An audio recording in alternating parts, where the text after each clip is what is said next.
It's blowing, Lord, it's blowing. This is not for the weak and weary.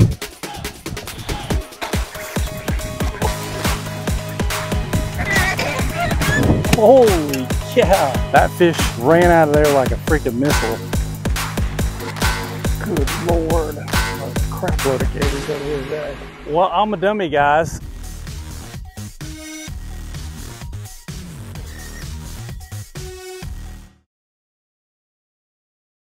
What's up, you guys, and good morning. We are back at it reluctantly. So we got 15 to 20 mile an hour wind, and it's mid 60s. It's going to get down into the high 40s tonight, and it's blowing low. It is blowing. So I'm just kind of up in some of these shallow backwater areas up north looking for maybe some slower moving water to get out of. So this is not for the weak and weary today.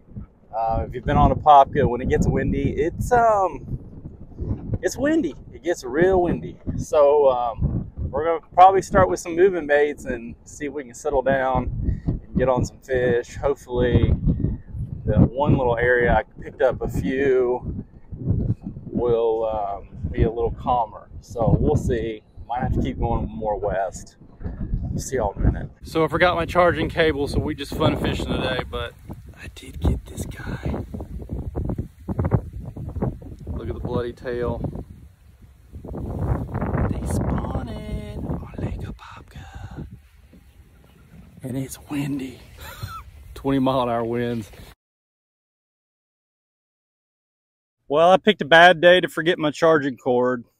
Got out here, didn't realize didn't have it. So I said, okay, we'll just fun fish.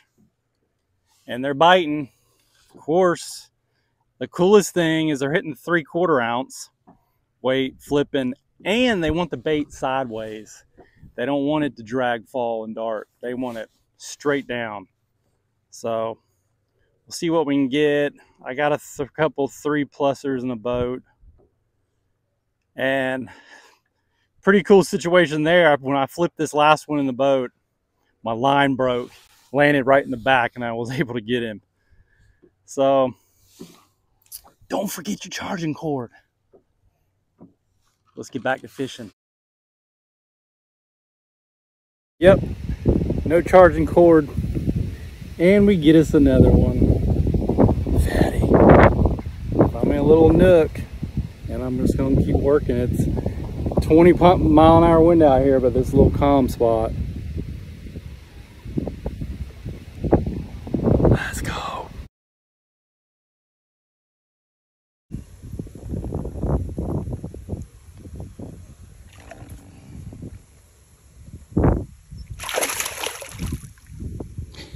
Well, I'm a dummy, guys, because I just realized that I don't have my little adapter for the boat to plug it in, but I did have another cord in here, an old cord, and I had my battery packs for my GoPro.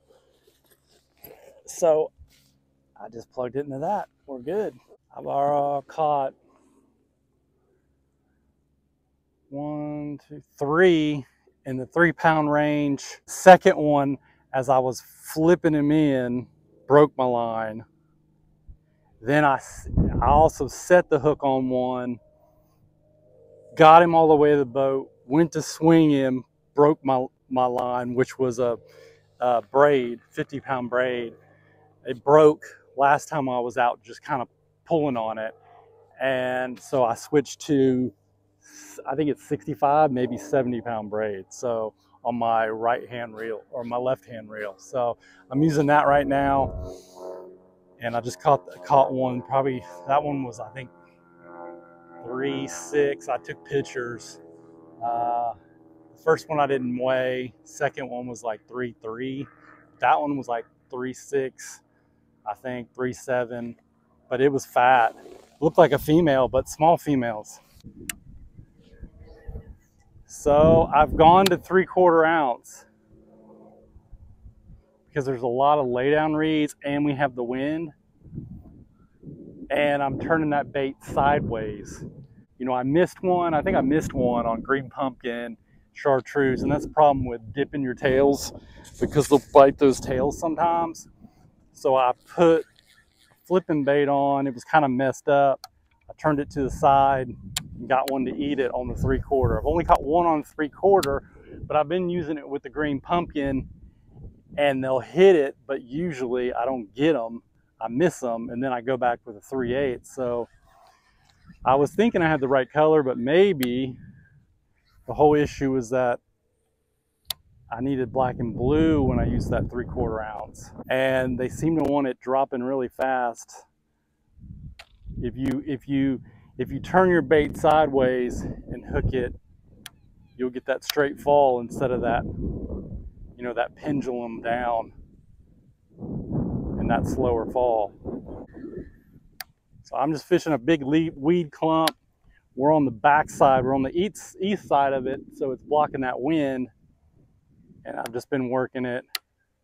And they seem to be on the outside. I went in a little bit, didn't catch any, but when I pitch up in there, sometimes I've caught one. I only missed one fish today. I lost one with the break, and then I got 3 of them in the boat. And they're all about that same size, mid 3s. Now I'll tell you, I got a 4/0 hook on here, and I probably should go up to a 5 since I'm side hooking it, because it's not really getting as close to there as I want it to.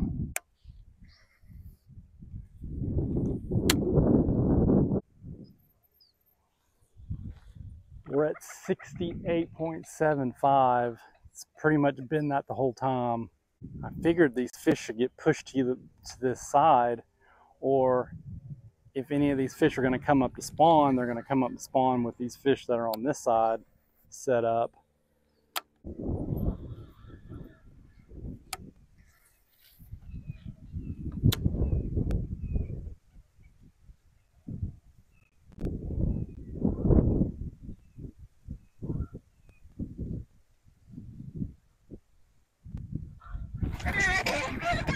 Get in here.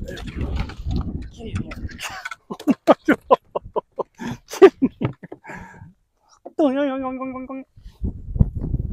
There we go, boys. Oh, bottom of the mouth. What the heck? He's all ripped up here. Then I hooked him on the bottom, so maybe I went through. Male. That was weird. Man, sorry, buddy. That was even awkward for me. So now the camera's on. That's the smallest one of the day by far. Wonder if he's been caught before. Or must have been.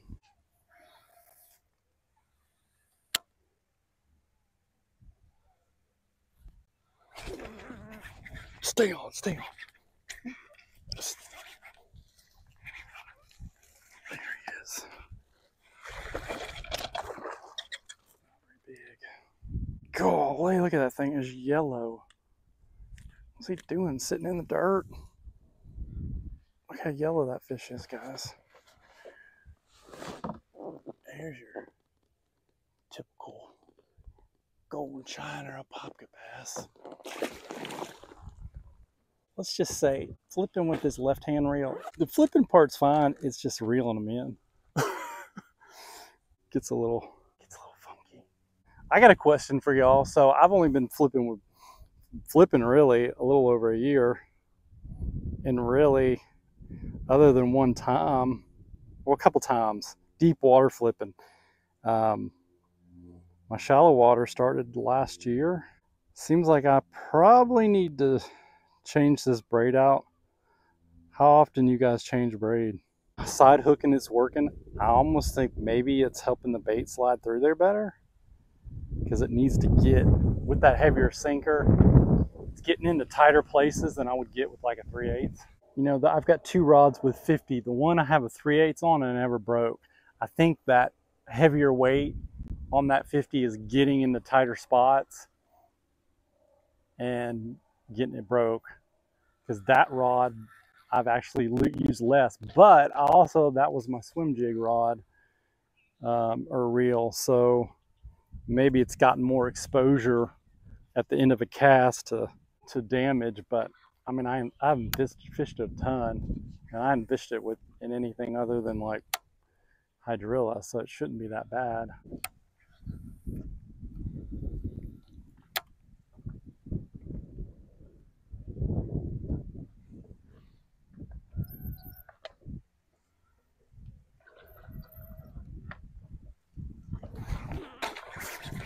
Oh shoot.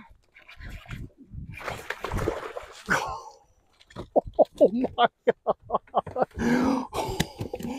Holy cow.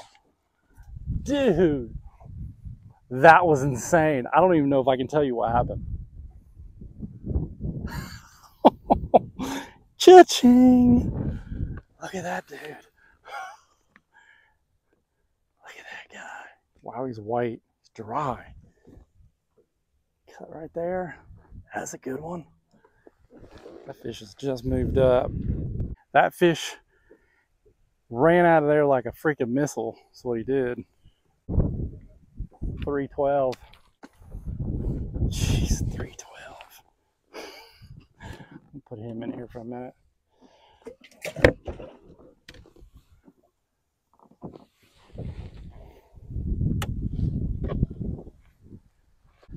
He ran out of there with my bait, and I'm seeing reeds move because my freaking line was pushing the reeds down. They were running with it.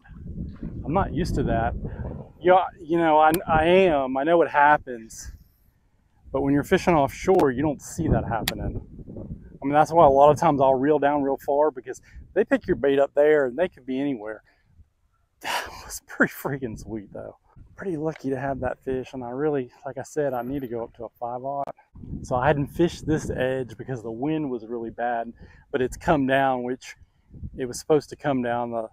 As the day went on, it's going to get lower. The fish wasn't really cold, and he's not really fat. I'm weary using this rod and reel because, like I said, the hook set, it's different.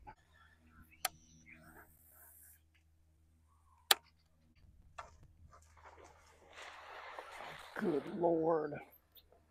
Oh, there's a crap load of gators over here today. I don't know where they've been.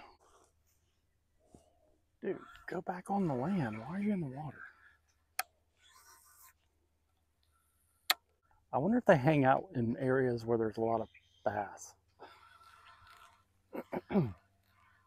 Bro, go away now. Oh, that guy's still up there. He's sleeping. Oh my God. What are you doing up there?